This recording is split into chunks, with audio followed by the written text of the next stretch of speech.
برسے عزیز بیٹی، اور باپ ہمیشہ بیٹی کی محبت کے آگے ہار ہی جاتا ہے۔ اور عابد ملک کو بھی انا اسٹیٹس اور خودداری میں اپنی بیٹی ہی عزیز تھی۔ اگر وہ یوں خوش ہوتی تھی تو وہ اسے یوں ہی خوشی عطا کر دیں گے۔ وہ پرسوچ قدم اٹھاتے چل رہے تھے، یہ سوچتے ہوئے کہ اب انہیں کیا کرنا ہے۔ وہ پارٹی میں پہنچے اور ادھر ادھر کی باتیں کرنے کے بعد بولے، زوار بہرام کیسا لڑکا ہے؟ اچھا ہے، کافی سلجھا ہوا ہے اور کم گو ہے، مگر تم کیوں پوچھ رہے ہو؟ ویسے ہی، آج پارٹی میں نہیں آیا؟ عابد ملک نے ہلکے سے مسکرا کر پوچھا۔ ابھی مجھ سے مل کر گیا ہے۔ چلو ٹھیک ہے، تم مہمانوں سے ملو۔ وہ آگے بڑھے، انہیں بہرام کو ڈھونڈنا تھا۔ وہ انہیں مل ہی گیا تھا، ایک کیبن کے باہر ٹھہرا، وہ موبائل پر بات کر رہا تھا۔ کیسے ہو برہودار؟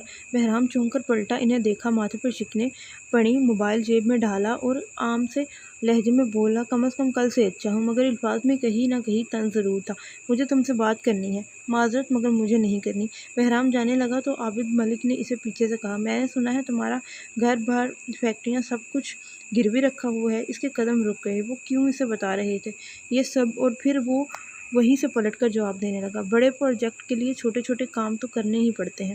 یہ زوار کا آفس ہے، چلو یہیں بیٹھ کر بات کرتے ہیں۔ عابد ملک نے سامنے موجود دروازے کی طرف اشارہ کیا تو وہ الجھن زدہ ہو کر ان کے پیچھے ہو لیا۔ فابیہ تمہیں پسند کرتی ہے، تم جانتے ہو کیا؟ میرے خیال میں آپ بھی یہ سب جانتے ہیں۔ بہرام نے عابد ملک پر چوٹ کی تو وہ کہنے لگے، میں چاہتا ہوں تم فابیہ کو عزت دو، وہ کہتی ہے تم اس کی خوشی ہو تو سو اسے خوشی دو۔ میں آپ کا ملازم تو نہیں ہوں جو آپ کے حکم کی تعمیل کرتا پھروں۔ مجھے اب اجازت دے۔ اٹھ کھڑا ہوا تو عابد ملک نے اونچی آواز میں کہا، اگر زوار اپنا پروجیکٹ پلان کینسل کر دے تو جانتے ہو کیا ہوگا؟ اسی بات پر بہرام کے قدم پتھر ہو گئے اور وہ سختی سے پلٹا۔ زوار سر ایسا کچھ نہیں کریں گے، وہ یار ہے میرا اور وہ میری بات نہیں ٹالتا، عابد ملک نے جتا کر کہا تو بہرام علی ہلکا سا مسکرایا۔ خوش فہمی ہے آپ کی عابد ملک، وہ کہہ کر جانے ہی لگا تھا کہ پیچھے سے آواز آئی، ہیلو زوار، زمان انٹرسٹڈ کے ساتھ تیرے جو بھی پروجیکٹ ہیں وہ میں ہینڈل کرنا چاہتا ہوں، تمہیں کوئی اعتراض تو نہیں؟ عابد ملک نے کسی اور کمپنی کا نام دیا۔ مجھے کیا اعتراض ہوگا، چاہے تو سارے پروجیکٹ ہینڈل کر لے۔ اوپن اسپیکر سے زوار کی آواز آئی اور عابد ملک نے بہرام کی طرف جتاتی مغرور نگاہ ڈالی، چلو تم پارٹی انجوائے کرو، پھر بات کرتے ہیں۔ آپ ایسا کیسے کر سکتے ہیں؟ بہرام تیزی سے بڑھتے ان کے قریب آیا اور وہ ان کا سارا کھیل سمجھ رہا تھا، وہ کیا چاہتے تھے اور کیا کرنے والے تھے۔ میں کیوں نہیں کر سکتا ایسے؟ عابد ملک نے کہا، اور اسی وقت ایک ملازم ان کے لیے ایک کولڈ کافی لے کر آیا جو پہلے ہی آرڈر کر چکے تھے، اور ان کے جانے کے بعد بہرام نے سختی اور غصے سے کہا، آپ چاہتے کیا ہیں؟ تمہیں پتہ ہے اگر زوار نے پروجیکٹ پلان تم سے ریٹرن کر لیے اور تم نے جو بینک سے معاوضے لے کر گھر اور فیکٹریاں گروی رکھی ہوئی ہیں، پروجیکٹ کینسل ہونے پر لون ادا نہ ہونے کی صورت میں وہ سب بینک کی پراپرٹی میں چلی جائے گی اور تم واپس سے کنگال ہو جاؤ گے۔ میں چاہتا ہوں کہ تم فابیہ یا غربت میں سے کسی ایک چیز کو چنو، اور مجھے امید ہے تم غربت نہیں چنو گے۔ عابد ملک کی بات سیسا پھیلائی دیوار کی طرح اس کے اندر اتر گئی، پل بھر میں اس کی زندگی کی محنت ضائع ہو جاتی، پھر وہی سب کچھ ہوتا جو پہلے ہوتا رہا ہے کہ زیان اور نوال کا چہرہ اس کی آنکھوں کے سامنے گھوم گیا۔ ماں کے آگے رکھی مشین پھر چلنے لگی۔ اس نے پھر سے خود کو امان چچا کے اسٹور پر دیکھا، مطلب برے دن لوٹتے دیکھے تو وہ نرم پڑ گیا اور اب کی بار تحمل سے گویا ہوا، دیکھیے محترم، فابیہ میرے ساتھ کبھی خوش نہیں رہے گی، یہ تمہارا مسئلہ نہیں ہے۔ عابد نے ناک سے مکھی اڑائی اور اتنی لاپرواہی پر وہ تپ گیا تھا، وہ بالکل اپنی بیٹی جیسے تھے، اپنی بات منوانے والے، لاپرواہ انسان۔ اگر وہ یہاں سے چلا گیا تو بھی عابد ملک اس کا نقصان کر کے چھوڑیں گے، اگر منع کر دیا تب بھی کچھ یہی ہوگا، دونوں صورتوں میں زندگی اسی کی خراب ہوگی۔ آپ اپنی بیٹی کو مجھ پر تھوپ رہے ہیں، بہرام غصے سے چیخا۔ میں نے آج تک تم جیسا خوش قسمت بیوقوف نہیں دیکھا جو مجھ جیسے بلینئر کا داماد بننے پر بھاؤ کھا رہا ہو۔ عابد ملک نے ہنس کر اس پر چوٹ کی، آپ کا داماد بننے سے اچھا ہے میں بیوقوف ہی رہوں۔ بہرام اٹھ کھڑا ہوا، ابھی وہ دروازے تک پہنچا ہی تھا کہ پیچھے سے آواز آئی، سوچ لو، مجھے 2 دن میں جواب دینا چاہیے، ورنہ کیا کریں گے آپ؟ غصے کی وجہ سے اس کی آواز سخت ڈر آئی تھی۔ میں کچھ نہیں کروں گا تو یہ تو زوار کرے گا، اور جو کرے گا تمہارے لیے کافی ہوگا، عابد ملک نے پرسکون انداز میں کہا اور میز پر رکھی کولڈ ڈرنک کولڈ کافی اٹھا لی اور میز پر رکھی کولڈ کافی اٹھا لی۔ بہرام نے ہینڈل پر ہاتھ رکھا مگر دروازہ کھول نہیں سکا۔ وہ برا پھنسا تھا، بہت برا۔ آگے کنواں تھا تو پیچھے کھائی تھی اور فابیا اس کے لیے پل کی مانند تھی جس کا سہارا لے کر وہ اس مصیبت سے نکل سکتا تھا۔ اس نے ایک گہری سانس لی اور کمرے میں پلٹتے ہوئے سنجیدگی سے کہا، بلائیں مولوی کو اور میں ابھی نکاح پڑھوانا چاہتا ہوں۔